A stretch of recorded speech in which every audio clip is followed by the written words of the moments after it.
You probably know where we're going to start. Hansi Flick, Jürgen, said yesterday, I can only congratulate Liverpool as they've got a great player and especially a great person, referring, of course, to Thiago Alcantara. So what can you tell us now about the deal, where it's at, and what difference it will make to your team? First and foremost, that Hansi Flick is not only a very successful manager, he's a very nice person as well. Huh? So apart from that, there's nothing really to say, because it's how I learned. It's not official until it's announced, and I'm not the announcer, and so I don't know.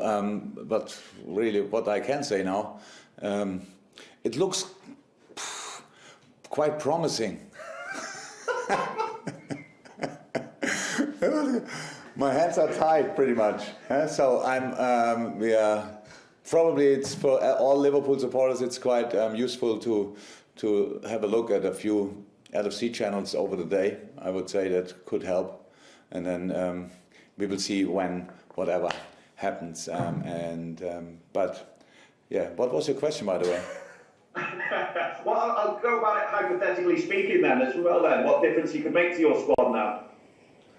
I would prefer to speak about that actually after it's then finally official. But I think most of the things I will say, if it happens, are obvious. So it's nothing what somebody has to discover about this player, and that's how it is. As I said, it's tricky now for me. It's not announced. Nothing is announced. So that's all I can say. Sorry. If it does happen, it's easy for us to put two and two together and say it could impact on Gini Wijnaldum's future. So is that going to be the case, or can I can say he won't be with you? If it happens, it has no impact on anybody's future in a negative way, if you want that. So like somebody has to leave because somebody comes in or whatever. No, that I can say that if something happens, there is no impact in that. I will ask you about football now then as well. What are you expecting against Chelsea, from Chelsea, especially in comparison to what we saw in that 5-3 at Anfield when you lifted the Premier League trophy, of course? Yeah, last year we played Chelsea pretty often, pretty early, then in the season, and all the games were really difficult. And that's what I expect, first and foremost. And the last game, or the first game against Brighton, was now a game how it looks when you play Brighton. Especially, I'm not sure, but when you play Brighton, we all suffer because they just play good football, and you have to be decisive in the key moments. And that was the story of the game pretty much. And so pretty early, all that stuff, it's clear. We have actually absolutely no idea who Frank will line up, so many different options. And so we have to, because we don't know a lot about Chelsea in the moment, during the season that will probably change, but we have just to focus on ourselves. And there's enough work to do with that for different reasons. We are very early in the season, so we had a really intense training week, worked really on, for us, how we see it, decisive stuff. A lot of things were good in the first game. Some things were not that good, I know that, but it's the first game, so don't make it bigger, or we don't make it less important or more important than necessary. We just work with it and use it as one information. And all the rest the week was absolutely good so far. So now we have to make sure that we can transform that on the pitch, because we should better be at our best. Otherwise, it could be really tricky. Thank you, Vinny. Anne-Marie, we're going to come to you for two questions for PLP. After Anne-Marie, we go to Juliet. I'm not sure who's on from Merseyside. BBC Merseyside, if they could let me know. James from TalkSport and Carl Markham. Anyone else who wants to ask in the open, please use the hands up mechanism or WhatsApp me. But Anne-Marie, it's over to you. Hello, Jürgen. You, of course, and I say this with a bit of tongue-in-cheek, extremely familiar with the Bundesliga. We've now got several players here in the Premier League. You have your own navigator, of course, Roberto Firmino, Aubameyang at Liverpool, and Timo Werner at Chelsea. I wanted to ask you, why has the Bundesliga become such a talent hub for the Premier League? Did that change? Earlier was, I don't know a lot, but Mesut Özil came years ago. Michael Ballack was here for a long time. I think there were some players.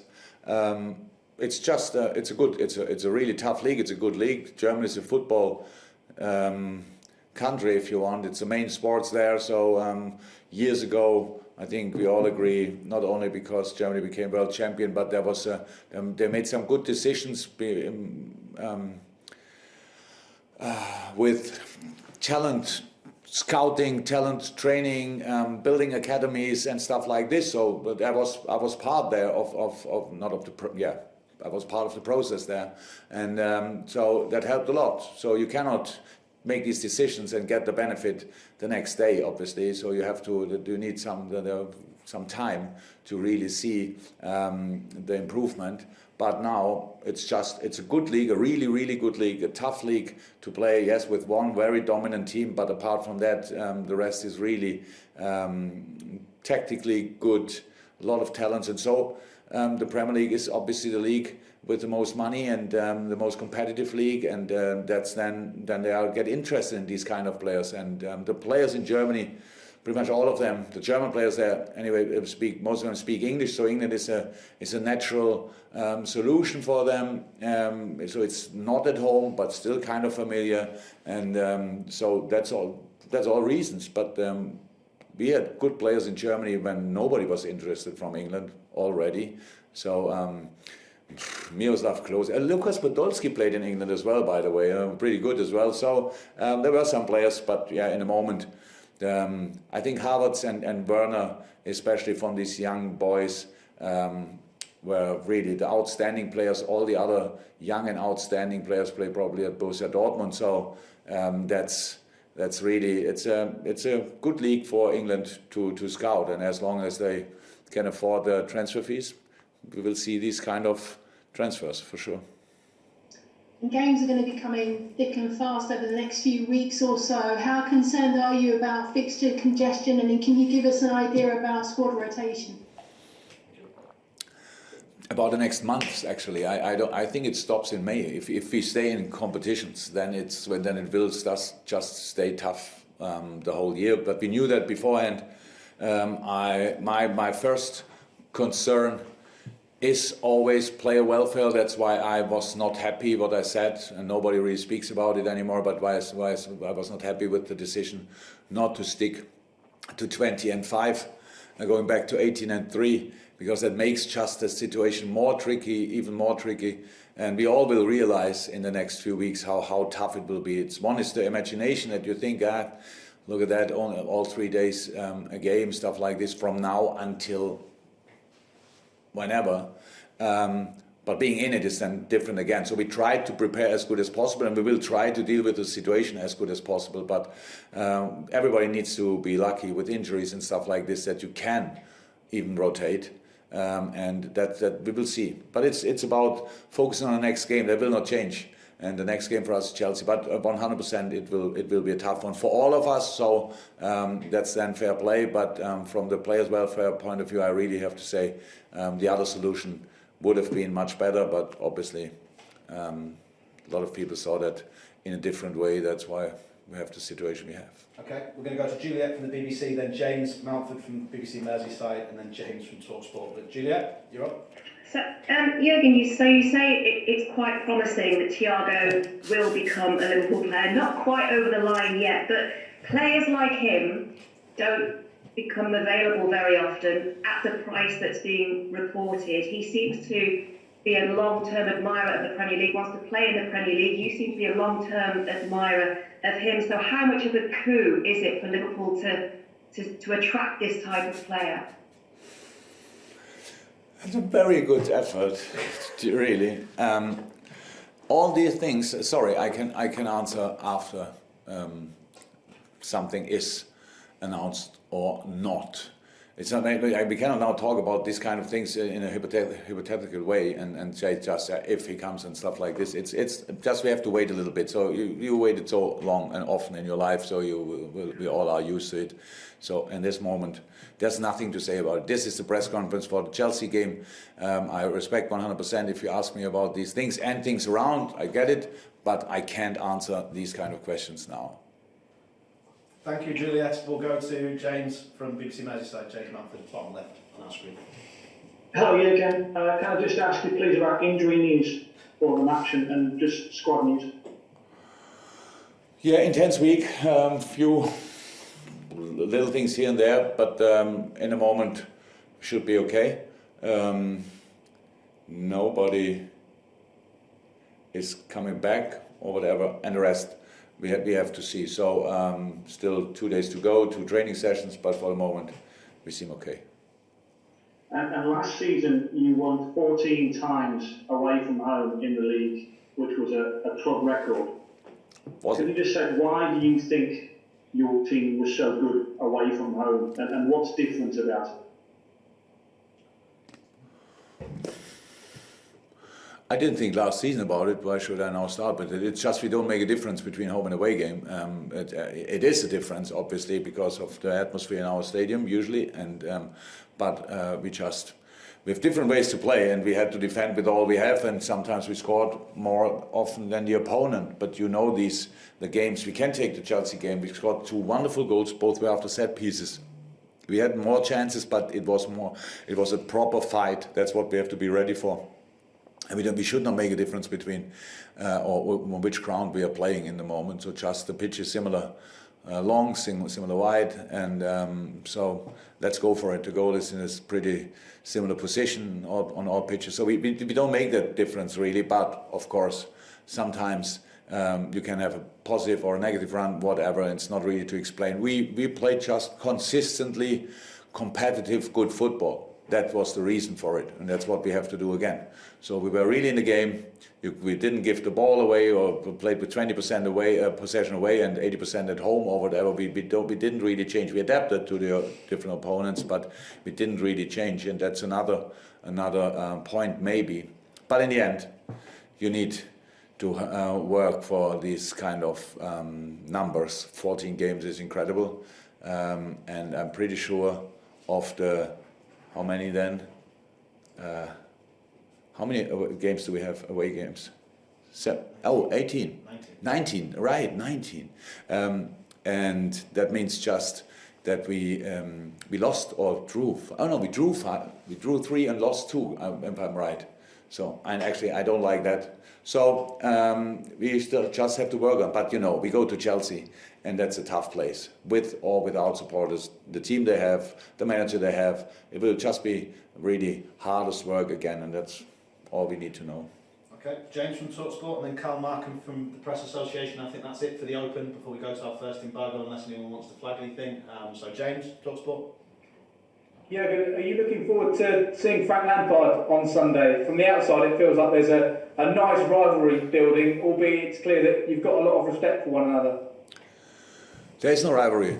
You should stop reading newspapers, because honestly, when I heard about these kind of things, what all the different journalists made of it, I really don't get that. It's like Winnie asks me a question, I answer it, and everybody takes it then the way he wants to take it. It might be a language issue or whatever. You all make a story of I said something about the transfer behavior of Chelsea. What I said, in the situation we are in, we cannot deal with the situation like other clubs. One of them was Chelsea, probably I mentioned, I don't know. And then you make a story of it, and then you create a rivalry between Frank Lampard and me. Why? We meet 2-3 times a year. I respect a lot what he's doing. He's probably a really nice guy.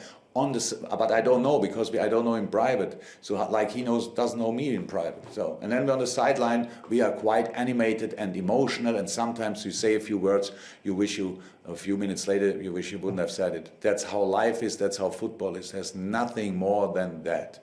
Whatever you want. I heard some people would be happy if there would be an old rivalry again, like it was between Arsene and Alex Ferguson, I think. I don't know. I'm pretty sure these two guys were pretty good with each other as well, and I don't think the world needs any stories about these kind of things to be 100%. Only some of you in the newspapers need that, but I can't change it. I can't help with the rivalry. Sorry. I have no problems, not at all, with Frank Lampard. Just because it offends the newspaper writers, it's not just the newspapers. There we go. Sorry. Oh, sorry, it was not really the newspapers. Who was it? Sorry. Did anybody feel offended? Yes. Mr. King, did you feel anything? No, we'll come to that. Never mind. Right, okay, I think it's the last couple in the Open from Carl Markham. I'm not sure, do we class you as a newspaper, Carl? Or, yeah. Far away. The media in general, is that better? There we go, lovely. There we go. Carl. Now they all got a knock, fine. Is that really better now? I don't understand that. Okay, sorry. Depending all of us now, that's okay. Just to go back to the transfer point, Jürgen, I know you always said that if something wasn't, an opportunity arose that was too good, too good to turn down, you would do it. But there was sort of an inference that you might have to sell to buy players or bring money in before you could do these sorts of deals. I'm just wondering what has changed in that respect, or has anything changed in that respect? No, it's just not. It's not about. It's about timing. So sometimes you buy before you sell. Sometimes you sell before you buy. Sometimes different scenarios. Sometimes you don't buy now, but buy later when you sell later, and sometimes you earn the money back in a different way. Whatever. That's the only thing. What is always true for us. What we earn with football, we spend in football. So that's the club. It's probably a pretty short summary of the philosophy, but that's one of the key points. So, and we cannot just say, so now this year we need this and that, and to say, but we can't afford it. And then then I wouldn't insist on it. But we work constantly on improvement. That's what we constantly do.